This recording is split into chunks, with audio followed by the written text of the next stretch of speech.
Hi everybody, this is Brian David Marshall coming to you from just outside the tournament center at Pro Tour Honolulu.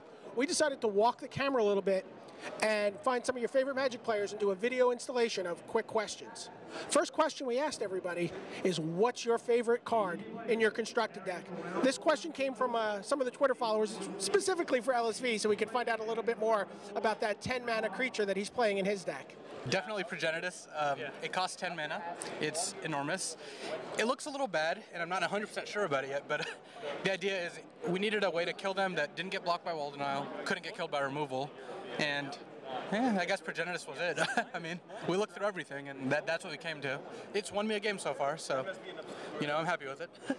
It has to be Sidrex's Spectre. The guy has just been house for the first 5 rounds, and I'm excited to go into the next 5. He's been 2-for-1-ing every opponent. It's like 5 through 8 Blightning. He's just been ridiculous. Probably the Sphinx, 6/6 Achroma. So, I don't know, it's pretty good, but I don't think my deck's that good, unfortunately, so I think the Sphinx, what's his name, Sphinx of the Steel Wind or something, yeah, he's pretty sweet. I think Madrush Cyclops, because it's 3/4, so it have enough toughness to block almost everything in the John decks, and it accelerated Broodmate Dragons, which I actually won the game just 1 or 2 games on the head of this card. I mean, Cruel Ultimatum. I mean, Bloodbraid Elf's pretty exciting, but it's not that funny of a joke, so Cruel Ultimatum for sure. With 6 rounds of booster draft in the books, we wanted to find out what everybody's favorite draft archetype was. Watching a lot of the pros draft, I don't think I was very surprised by some of these answers, but let's check in on them anyway. I'd have to go with Esper. I know everyone wants Esper, but it is powerful. Like, a bad Esper deck can beat almost every other deck. Esper, actually. I just took Courier's Capsule over Rock Swarm Monk at Crozen Squire. So, yeah, that's how much I like Esper. I would take it, Esper cards over almost anything. I think it's Esper, but I'm pretty open. I think Esper might be the best Esper in 5-color if you get it right, but I just draft what comes, and I might try to like slightly force Esper, but nothing like outrageous to go out. I'm not going to go out of my way or anything. Blue-black Esper or Grixis. That's my favorite. By far, 5-color control. I don't think it's necessarily the best archetype, but I'm not that good at drafting this format, so it's the only archetype I know how to draft, so I just draft it every single time. And it's a lot of fun. Fits my play style. One of the most submitted questions from Twitter followers was about how players can improve their game of Magic. Who better to ask than this group of pros? It's easy. It's just evaluate every game, win or lose. You just look back and try to find your mistakes.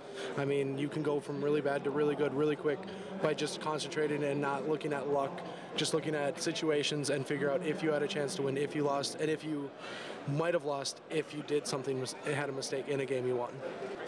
Find people who are better than you and have them watch your games and then tell you what maybe you could have done differently, or also watch their games just to see how they think and then play against them also. Like, I think it really takes like a whole community of people to build up.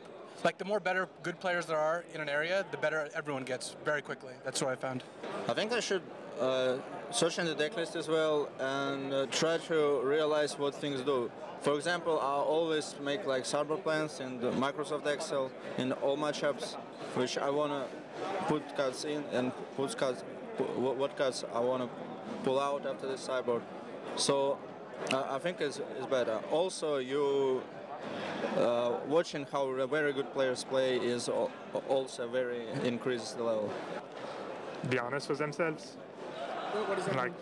Their mistakes and not blame it on bad luck. I don't know. Just be objective, and you know, I think that's pretty important.